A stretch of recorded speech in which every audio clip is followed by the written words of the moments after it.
A homicide investigation in January was the last straw for the Oakview community, fed up with violence and disturbances at the In-Town Suites Hotel on North Main Street in High Point.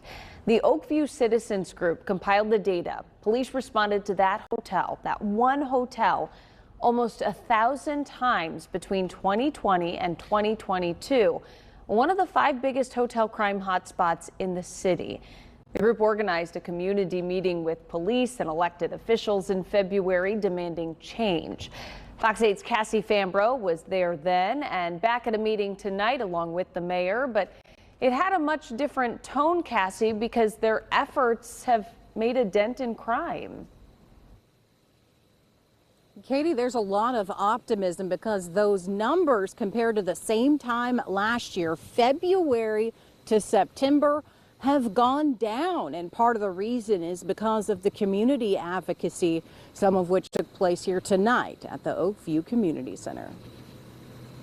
I feel like everything is going in a positive direction. Jim Bronert heads the Oakview Citizens Group and went to business owners and neighbors who live near the In-Town Suites Hotel, handing out anonymous surveys in the spring. Some of the comments submitted were, quote, "My customers complain all the time about this," end quote, in regards to people loitering. Quote, "The hotel is not a safe place. Drinking, drugs, shooting, stabbing, not a safe place for our neighborhood. Kids are scared to play in the neighborhood," end quote, which references a January homicide on hotel property. And, quote, "Please do something to reduce the danger to residents and businesses in the area," end quote. The city, from administrative leadership to High Point Police, have worked to do something. What I appreciate most is that folks such as Jim and many of you here in this room, you are not okay with the city and In-Town Suites not doing something about that problem. There have been more than 300 calls for service since February 2024, 23 for trespassing, 42 others for criminal activity and disturbance issues. 186 of those calls were initiated by HPD themselves, and 151 were special checks. Special checks are when officers drove or walked around in and outside of the property looking for anything suspicious and talking with people to get tips.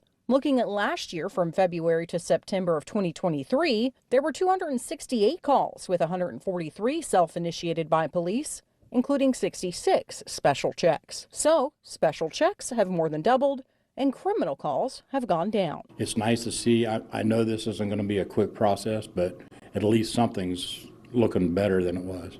Ward 4 Councilman Patrick Harmon says the city and law enforcement met with In-Suites upper management, leading to some changes. They moved a few folks out that were causing problems.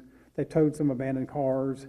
They're fixing up some of the rooms. Harmon says the hotel is also considering private security. Mayor Jefferson says all progress is a tip of the cap to concerned community members. If High Point's going to be here another 165 years, it'll be because every High Pointer who calls this place home takes pride in it, and it's not okay with things happening and us not doing something about it.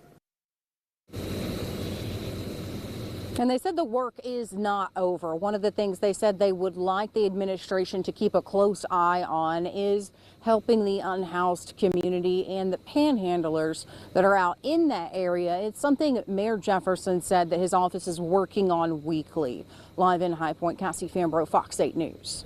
Cassie, thank you.